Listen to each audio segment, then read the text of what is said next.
You're listening to the We Are Libertarians podcast network. Find all of our shows at wearelibertarians.com.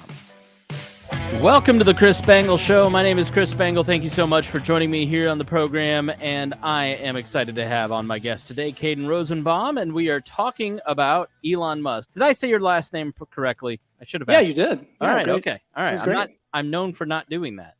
I don't think anyone has ever not pronounced my name correctly. It's Okay. not like Feinstein or Feinstein or whatever, where it's different. It's just I'm phonetically correct. I'm usually the first. So Caden is the technology and innovation policy analyst at the Libertas Institute, depending on where you're at, based in Lehigh, Utah,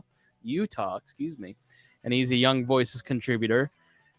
Thank you so much for joining me on the show. We're going to talk a little bit about Elon Musk. You just wrote an article in The Spectator called "Musk Wants to Fix Twitter." Good luck.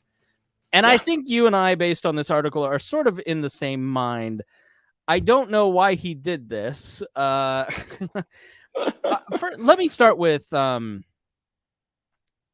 do we care? It just seems like this has dominated the conversation for 2 months. Why do we care about this? You know, honestly, whenever my comms team tells me to tweet more, I ask the exact same question because I've never been a huge fan of Twitter or posting on social media.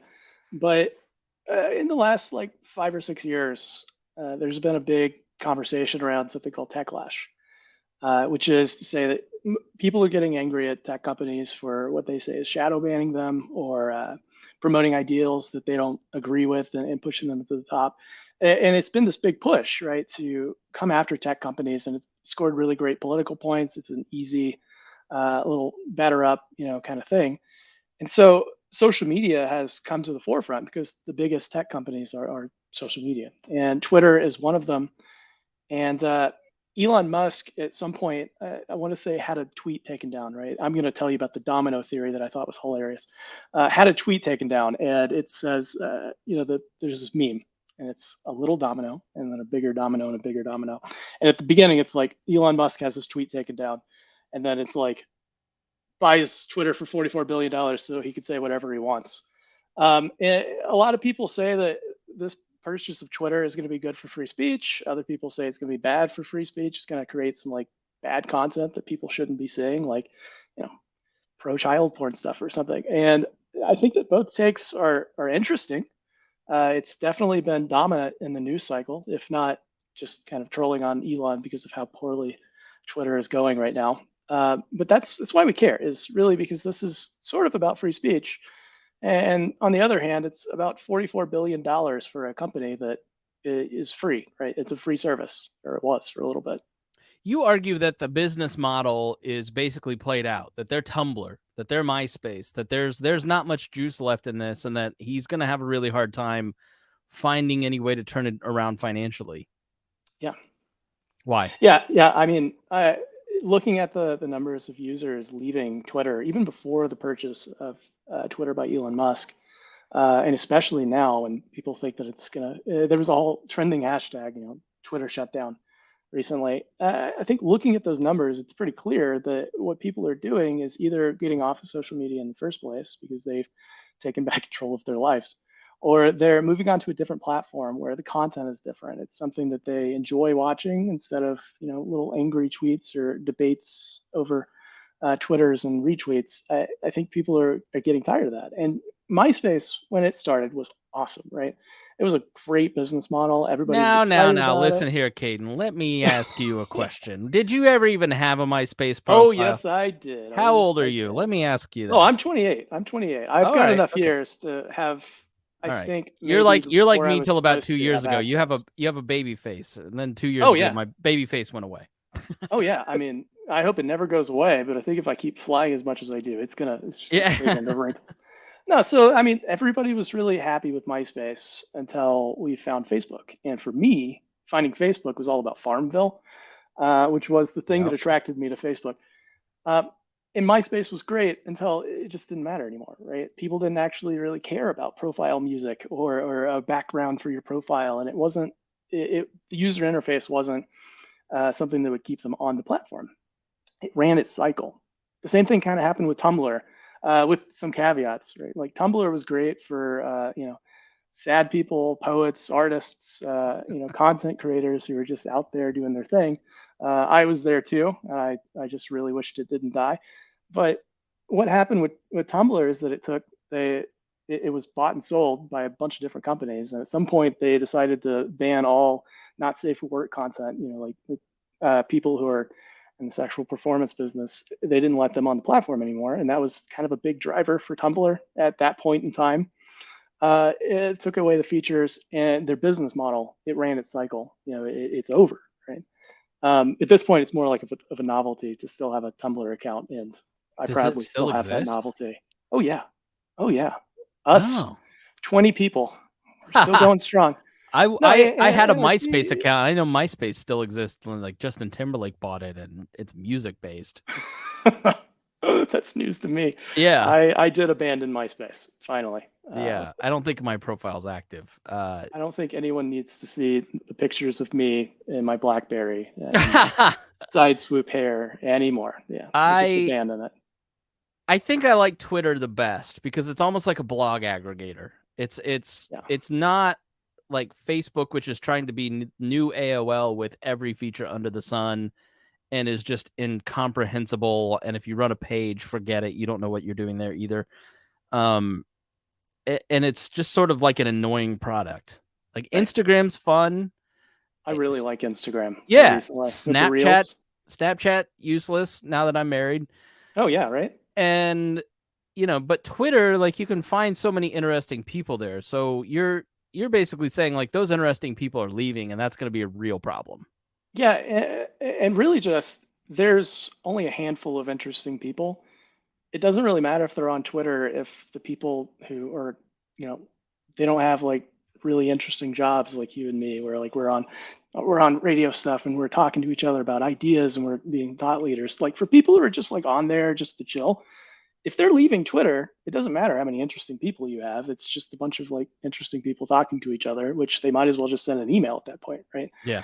And I think that's an important perspective to have on this, is that Twitter is really great for me to be talking about policy, to connect with other policy people. It's basically like LinkedIn for me, and I add people as I meet them or as I read their things. I don't think that the everyday user uses Twitter like that. I don't think that that's a normal experience that I'm having with Twitter, and there's only a handful of people like me.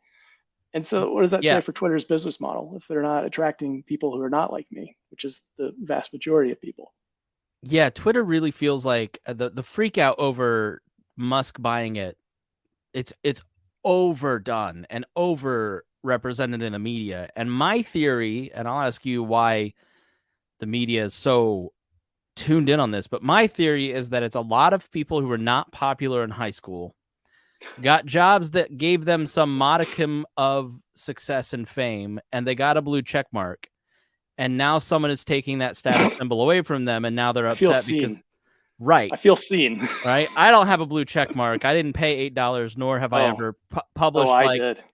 well, I know, but you've like published articles, so I haven't published like Right. 3 articles on like the top 10 My Little Ponies Yeah. in some blog mill and then got my check mark. No, that's not dude, that's what you did, but like that's sort of like the blue check mark system's crazy. You can run for office for a township trustee office and be And not be as verified. insane as possible and get a blue check mark. But that's why I think the conversation around it is so big. Is I think you're onto something, and I hadn't thought about that. Is that it is a lot of these people talking to each other, and there's not many other people listening anymore. I If mean, there ever was. it is interesting to tune into the conversations, right? To watch a debate happen. I've only had one debate. I'm terrified of Twitter debates. They make me so nervous. But to watch other people's debates, and extrapolate some ideas and get to the heart of what they really think, that is interesting, right? But it's not interesting to most people. They really don't care usually. They want to see, and 30 seconds or less, the whole point, and it's got to be entertaining. It's got to be interesting.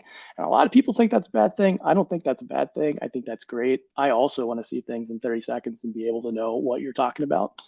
And for a while, I think Twitter was great because it was 140 characters and you had to make it fit.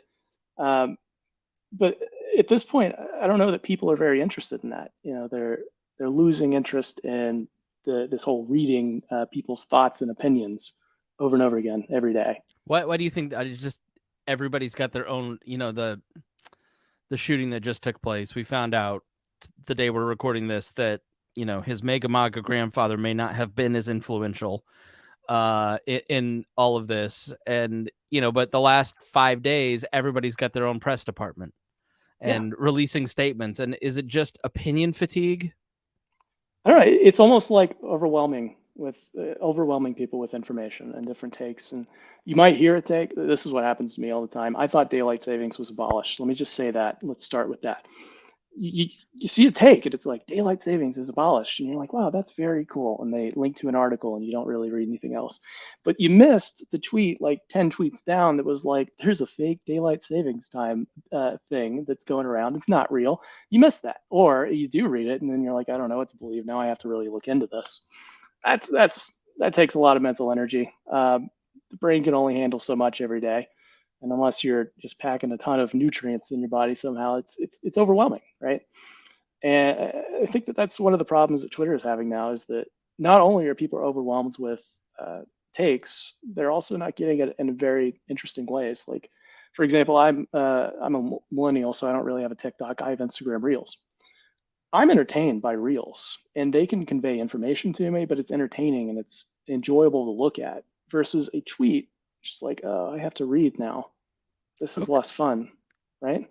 So let's talk about his job performance so far. We're recording this in late November. I've got to be honest. Like, I thought he was a genius, and at one point was the richest man in the world. He was like worth $350 billion. He's, as of today, worth $150 billion, and lost $8 billion yesterday. And those aren't. I'm not being facetious. Those are like those are the real numbers. Yeah. And Tesla is shrinking rapidly because everybody is sort of going, is he trying to destroy Twitter on purpose? Is this who he is as a person? Is this like to get some sort of tax write-off because he burned $44 billion? I can't figure out what's going on. If he's just a like Borat or Mr. Bean or like... I don't know. What do you make of Elon Musk's performance and what he's doing? Well, I mean, before I say what I'm going to say, let me just make clear. I have read his book. I appreciate his coming up story and all that stuff. But whenever I was writing the article that I wrote about Twitter, none of my I have an editor on staff, and then I sent it to Young Voices. None of my editors could believe I was saying that Elon Musk wasn't going to pull this off. They were like, "The guy's a genius. What are you talking about?" And I just went, this is different. This isn't going to work. There's no real reason to do this. I myself couldn't figure out why he was doing it in the first place, other than that funny meme where it's like a little domino leads to a bigger domino, and then you're spending $44 billion on a social media company. But in terms of job performance, he's doing almost exactly what I thought he would do, which is, take over the thing, believe to himself that he was going to be able to like fix the problems that people said Twitter had, which is mainly like First Amendment problems. He thought that he could fix those. Like, the social media companies hadn't already been trying to make that more accessible, more transparent, help people understand, and failing, not being able to get people to understand that they're doing their best with content moderation. And somehow he thought that he was going to fix that because he's Elon Musk. And I think that was the first problem. Second problem, he got locked into a contract to buy Twitter, and that was I want to say he couldn't break it, and that's why he came back and said, all right, original terms, let's just do this. And then finally, when he got there, he fired everybody. He fired a bunch of people. And I got to think that if you've got a company you're not really sure how to run, you don't necessarily just like start firing people. You start a job, you take like 6 months in the job to figure out where the lay of the land is before you start being a change agent. Exactly. I'm a big believer at like Chesterton's order of second thinking. Like, if there, it's just fundamental my conservative nature. Like, if you see a fence, then somebody probably put that fence there for a reason. Don't just go around ripping up fences until you figure out why that fence actually needed to be there. And I know that like all the Musk fanboys on my Twitter are saying that, yeah, you can go from 7,500 employees to 800 employees and have no impact because they're just full of bloat. Mm-hmm. I'm not convinced of that because those people probably did serve some function. Yeah, it's institutional knowledge, and that's irreplaceable sometimes. I, I think it's funny the Twitter fanboy thing. You know, a lot of people think that Elon Musk could run any company and make it successful because he was at some point. I don't know if he still is now, but was at some point the richest person in the world, and like maybe even in history. And he's wildly successful for creating cool companies, things that people want and that are useful. And when I went on Instagram like a year ago, I would see these ads, and it was like marketed to me because they thought I was like one of those bros who's like all about self improvement. I'm not, and it comes down. It's like, here's how to make yourself better, and one of them was like Elon Musk. That was it, just Elon Musk, and I was like, that's very contextual. Thank you very much. I'm supposed to just contextualize what that means, and apparently it means success. That's been the general stigma that follows around Elon Musk, is that he's going to be successful no matter what. And this is the first thing I think that he's coming up against where it's like, no, you're not just going to be successful because you're smart, and you're a change agent. You're going to have to really work at this and really listen to other people and their ideas for running the company. And I think that that's a different change of pace for Elon Musk. Is that because he started SpaceX and Tesla and was able to build it in his image, and this is just fundamentally not that? Or why do you think that he's going to meet his limits here?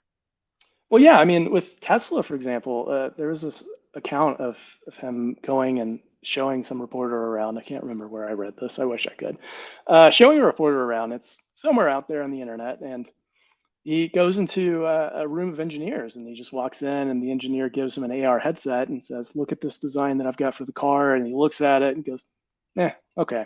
Apparently, the design was really, really cool, and he just goes, it's okay.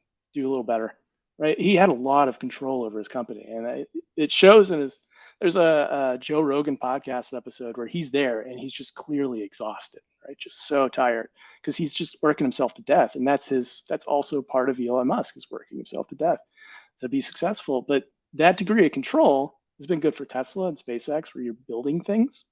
That degree of control is not good for something like Twitter, where people are hounding you with content, and you've got to make a decision on what to do with it. You need thousands of people to handle that, in trust and safety teams and all of it, right?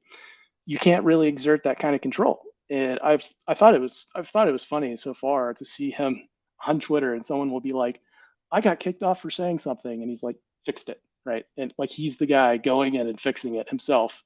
Yeah, he can't do it. He's for a famous millions of content micromanager, users. right? Yeah, famously, right? And this is going to have to be a change of pace, or else he's going to have to sell it at a loss and move on with his life. I was excited because I thought I was going to get free speech, but then, Kim.com says let Alex Jones back on, and he's like, no, my first child passed away in my arms, and I could never let somebody on who's going to say this or that. And I'm like, okay, well, now we've got free speech at home. Yeah, it didn't seem like it came from a place of principle. It came from a place of like, I own this shit, and I'm going to do what I want to do with it. And I don't know, how do you think that the Elon Musk promised land of free speech will play out based on your knowledge of him? Well, as someone who's never had a problem with shadow banning, I'm perfectly fine with them having no principles at all and just deciding what he wants on his platform, because he owns it, right? That's his thing. He paid $44 billion for it. He gets what he wants. But at the same time, right, I think the interesting part of putting accounts back up was especially the Donald Trump poll, where he polled people and said, should I put them back up on the internet? I thought that was kind of cool, a nice way of doing it. That way he could at least show that I didn't just do it because I'm political. I did it because everybody wanted him back. I think you should start doing that in the future for other a little more controversial figures. That's not to say that I totally agree with them or think that they should come back on, because they might actually do some harmful things with their platform. But like, it's really not up to me or even like any government. It's his platform, and I just think that it was interesting and kind of cool to do a little poll there and just ask everybody. Yeah, I thought that was an elegant way to handle it, for sure. Yeah. It was almost like he listened to someone and they said he should do it that way, and he finally listened and did it. What do you make of Trump not taking, like, he's baiting him Oh yeah, with the memes, right? The memes of... It's such an interesting thing too, right? when he was deplatformed, everyone was like, he has no voice now. This is a free speech concern. He's messing up elections, or Twitter is messing up elections, and Facebook and all of them. And then Donald Trump got back on Twitter. He says nothing, and he's still a front runner. It didn't matter, this platform. It didn't matter at all. He is the person that people are excited about, not his Twitter account. And I thought that was an interesting example of how we've overhyped social media accounts and their importance for free speech. Like I was kind of alluding to earlier, we've overhyped what their importance is. For someone like even a political official, like there's other ways to reach people. Like maybe you go knock on their doors, right? You don't tweet out random stuff every day at a certain time of day. It still works if you don't have a Twitter account. You're still the front runner of the Republican Party, for example, for president. And I think that this should be something that people take notice of, that maybe we shouldn't have been pushing for social media companies to be more like free speech centers, because that's not what's important. What's important for social media companies is to make an experience that's useful and enjoyable for users, or else they'll bleed users like Twitter is. But also, it's important to respect that companies are companies and they own their things. And like this bookshelf behind me is, I'm with my parents, so like that's a picture of me pitching when I was like 12. My parents own this shelf. They can put whatever they want on their shelf. And if they want to invite people to put stuff on the shelf, that's great. But they can also take stuff down because it's theirs. And I think that this was an important moment or an example to show that just because everybody's using the thing doesn't mean it's theirs. It's not theirs. It's someone else's property, and they should still always be able to do what they want with it, unless they're like breaking laws. So yeah. Yeah, I think the idea that these are the platforms, I guess, has the notion of the left and right, like I guess if you had told me a year ago or 2 years ago that Twitter's almost dead, Facebook's not almost dead, but like heading that direction, Amazon lose $1 trillion, like big tech now all of a sudden in the span of like a month feels like it's not invincible. Well, it was kind of, you could kind of call it a little, right? There was science, because during the pandemic, they expanded really rapidly. And it wasn't expansion because you had a stable user base. It was expansion because all of a sudden you had a bunch of people and you couldn't provide services. So you overexpand and you rush the expansion. When the pandemic ended, I have to think that tech companies as well knew they'd have to scale back. And that's what we're seeing now, is they're taking the expansions and saying, all right, what was like cool, what should we keep? But also we need to scale back because we don't have the same user base that we did during a pandemic when people were just at home. I think that that's what's really going on with that. Okay. All right. So it's not a level of it's perception. It just sort of all rolls in one. Got it. Yeah. All right. So where does Musk go from here? How do you think it plays out over the next couple months? Does Twitter exist in 2 years? I think that Elon Musk needs to figure out what his lowball number is. What the bottom line is, where Twitter can fall, that he's still comfortable with. And I mean, if you have like over $1 billion, basically 44 billion was like giving someone $20 and realizing you still have 1,000 in your bank account. But even more so, it's more like 2 cents because you still have $1 billion, right? I think Elon Musk needs to figure out what the lowest amount of money that Twitter can be valued at is at, and know when to get out. But also, I think if he would just listen to the staff, if he would just hire, or if he would rehire probably the right people and just listen to them, because this is a different kind of company than like a SpaceX or Tesla. Take in their ideas and their experience about content moderation and free speech even, and user experiences, and really just take in that feedback, internalize it, and then use that for decision making instead of micromanaging. I think that's the way forward. I do think he's enough of a change agent to change Twitter up and make it a little more appealing. I don't know how to do that. I'm not the ideas guy, but I do expect that something like that will happen. Like maybe he'll create Vine again or something to try to compete with Reels and TikTok. I see that happening. I don't know if it's going to be successful, right? I don't know if they're going to be able to keep up now that they're at this point. All right. Shameless self-promotion time, Caden. Where can people follow your work? So you can find me on Twitter, ironically enough, at Caden Rosenbaum. for now at Caden Rosenbaum. And if Twitter goes down, I don't really know what platform I'll use because I don't use any other platform. But you can also find me at libertas.org. That's libertas.org, where I publish everything. It's basically my VC of everything I've ever published with Libertas. And that's where you can find me otherwise. All right, great. Thank you so much for joining us, Caden. Thanks, Chris. And listener, thank you for joining us. If you liked this, if you learned something, please share this with your friends. We really appreciate you being here, and we'll see you again soon here on The Chris Spangle Show.